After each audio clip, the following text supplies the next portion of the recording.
Price the Lord, ஹல்லேலூயா. கிறிஸ்துவுக்குள் பிரியமானவர்களே, இந்த அருமையான காலை வேளையிலும் தேவ சமூகத்துக்கு வந்த உங்கள் ஒவ்வொருவரையும் இயேசுவின் இணையற்ற நாமத்தினாலே அன்பின் வாழ்த்துக்கள். இந்த நாளிலும் மத்தேயு 14ஆம் அதிகாரம் 31ஆம் வசனத்தை அடியேன் வாசிக்கிறேன். இயேசு கையை நீட்டி அவனை பிடித்து, அற்ப விசுவாசியே, ஏன் சந்தேகப்பட்டாய் என்றார். ஆமென், ஹல்லேலூயா.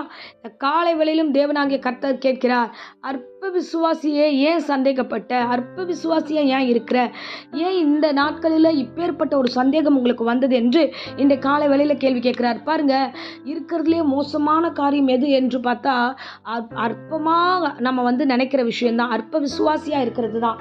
விசுவாசியா பல காலம் வாழ்கிறோம், முக்கியமான தருணம் வரும்போது மட்டும் அற்ப விசுவாசியா மாறிடும். பாருங்களேன், ஒவ்வொருத்தருடைய ரட்சிப்பை நம்ம பார்க்குறோம். எல்லோரும் ரட்சிக்கப்படும் பொழுது விசுவாசிகளாய் கர்த்தர் செய்த அதிசயம், கர்த்தர் செய்த அற்புதம், என் வாழ்க்கையில் கர்த்தர் என் பாவத்தை மன்னித்தார், என் பிள்ளைகளை பத்திரப்படுத்தினார், வியாதிகளை சுகப்படுத்தினார், அற்புதங்களை செய்தார், என்னை அதிசயத்தை காண செய்தார் சொல்லி விசுவாசித்து அவர் அண்டையில் வரும்பொழுது விசுவாசிகளாக மாறுகிறோம். ஆனால் ஒரு முக்கியமான பிரச்சனைகள் அடுத்து காலகட்டம் கடந்து போகும்போது எதையாவது ஒரு கிரிட்டிக்கலான பொசிஷன், நம்ம எதையாவது ஒன்று சந்திச்சாக வேண்டும், ஒன்று இழந்தாக வேண்டும், ஏதாவது ஒரு காரியம் வரும்போது அங்கே அற்ப விசுவாசம் வருகிறது. என்னன்னா, ஐயோ நான் எப்படி இதை இழக்க முடியும், ஐயோ நான் எப்படி இதை செய்ய முடியும், ஆண்டவரே இது ஏன், எப்படி என்னால் பண்ண முடியும்னு சொல்லிட்டு அற்ப விசுவாசமாக நம்ம போயிடுறோம். உடனே இயேசுவை சந்தேகப்படுத்த ஆடுகிறோம். ஆரம்பமான பொழுது கர்த்தர் அதே விசுவாசித்தோம், அப்பொழுது அவர் நடத்தினார், அப்போ நல்ல விசுவாசியாக இருந்தோம். இப்போ இருக்கிற சூழ்நிலையில் நாம் அதே ஆட்கள் தான். ஆனால் இப்போ எப்படி ஆயிடுச்சுன்னா, விசுவாசம் இல்லாமல் சந்தேகம் உள்ளே வந்துருச்சு. விசுவாசிக்கிற விசுவாசத்தை நாம் இழந்துடுறோம். அல்லேலூயா. அன்பு பிள்ளையே, இது ஒரு அருமையான தருணம். பாருங்க, இந்த வேதாகம் நமக்கு ஏன் இந்த வார்த்தைகளெல்லாம் சொல்லி கொடுக்குறதுனா, அந்த எல்லாமே சிஷ்டாந்தகமாக நமக்கு கொடுக்கப்பட்டிருக்கிறது. முன்ன என்ன நடந்ததோ, சீஷர்களுக்குள்ள என்ன நடந்ததோ அதுதான் இப்போ நடந்து கொண்டிருக்கிறது. ஸோ நமக்குள்ளேயும் அதனால தான் இந்த வசனத்தில் நிறைய காரியங்களை ஓமைகளாக, நிறைய காரியங்களை வெளிப்பாடோடு கூட எழுதப்பட்டிருக்கு. இங்கே பார்த்தீங்கன்னா, பேதுருவும் அவருடைய சீஷர்கள் கூட இருக்கிற எல்லா சீஷர்களும் இயேசு கிறிஸ்து சொல்லுகிறார், நீங்கள் அக்கறைக்கு போங்க, நான் வரேன் அப்படின்னு சொல்லிட்டு துரிதப்படுத்தி அவர்களை படகுல அனுப்பிட்டு இவர் தனித்து போய் ஜெபிக்கிறார். ஒரு மலையின் மீது ஏறி, அதுக்கு முன்னாடி ஊழியம் செய்கிறாங்க. மொத்தமாக எல்லாரும் ஊழியம் செய்துட்டு முடிச்சுட்டு வந்ததுக்கு அப்புறம் இயேசு மட்டும் தனியாக ஜெபிக்க போயிடுறாரு. இவங்களை எல்லாரையும் அக்கறைக்கு போக சொல்கிறார். போகிற வழியில் திடீர்னு என்று ஒரு காற்று வருகிறது. திடீர்னு அந்த இடத்துல கடல் அலைகள் எல்லாம் கொந்தளிக்க ஆகுறது. அங்கே பயங்கரமான ஒரு கலக்கம் உண்டாகிறது. அப்போ அந்த நேரத்தில் தான் அவங்க என்ன பண்ணுகிறாங்கன்னா, எதிர்காற்றாக இருக்கே, திடீர்னு நம்ம கிளம்பும் போது இப்படி இல்லையே, ஆனால் நடுக்கடல் வந்ததுக்கப்புறம் இது எதிர்காற்றாக இருக்குது, எப்படி போகிறதுன்னு தெரியலையேன்னு அவங்க கலக்கம் அடைகிறார்கள். கலக்கம் அடைந்து பயந்து கொண்டிருக்கிறார்கள்.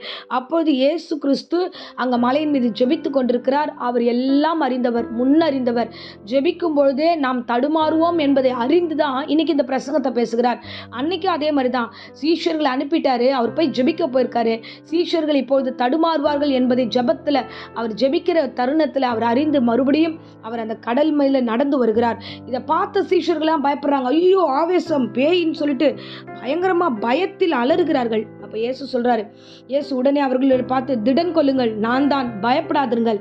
ஆமென். இதை ரொம்ப அழகான வார்த்தை பாருங்க. அப்போ நான் தான் வந்தேன், இப்பவும் நான் தான் உங்கள்கிட்ட வரேன், அப்பவும் உங்களோட நான் இருந்தேன், திடன் கொள்ளுங்க. நீங்கள் ரட்சிக்கப்படாத முன்பு நிறைய பிரச்சனை சந்திச்சிங்களே, அப்போ நான் உங்கள் கூட இருந்து உங்களை திடப்படுத்தி எல்லா காரியத்தையும் தாண்டி வர செய்தனே, இப்பவும் நான் தான் இருக்கிறேன், நீங்கள் எல்லா காரியத்தையும் தாண்டி வருவீர்கள். ஸோ எதை குறித்தும் பயப்படாதீங்க. சூழ்நிலையை பார்க்காதீங்க. சூழ்நிலைகள் நமக்கு இருளாக இருக்கும். சூழ்நிலைகள் நமக்கு புதிய காரியத்தை தருவது போல புதிய புது பிரச்சனைகள்லாம் நம்ம முன்னாடி எதிர்கொண்டு வரும். ஆனால் நீங்கள் பயப்படக்கூடாது. ஏன் தெரியுமா? முன்ன நடத்தினவர் தான் இப்போ நடத்துறாரு, முன்ன இருந்தவர் தான் இப்பவும் இருக்கிறார். வசனமா தான் சொல்லுது, நேற்றும் இன்றும் என்றும் அவர் மாறாத தேவன்.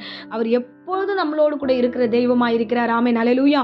அப்போ தேவனாகிய கர்த்தர் நம்ம விசுவாசிக்காம விட்டுறோம், இயேசு கிறிஸ்துவை விசுவாசிக்காம நம்ம விட்டுடுறோம். அப்போ பேதுரு பார்க்குறான், ஐயோ அப்போ இயேசுவா அவர் நடந்து வராருன்னுட்டு ஆச்சரியப்பட்டு, எஸ்ஐயா நானும் உங்களை மாதிரி கடலில் நடக்கிறேன்.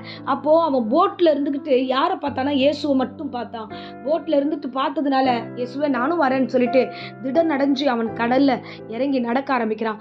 காலை கீழே வச்சு தண்ணியில் நடக்க ஆரம்பிக்கும் போது இயேசு மாதிரியே நம்ம பயப்படாமல் நடக்கிறோமே அப்படின்னு அவன் அந்த உணர்வோடு கூட தண்ணியை பார்க்கும்போது அந்த தண்ணியில் அந்த அலைகளை பார்க்குறான். அந்த இடத்துல ஒரு புதுவிதமான காரியத்தை பார்க்குறான். இவ்வளோ ஆழத்துலையா நம்ம நடக்கிறோம் அப்படின்ற அந்த இடத்துல ஒரு காரியம் வந்ததுமே அவன் பயந்து அந்த தண்ணியில் முழுக ஆரம்பிக்கிறான்.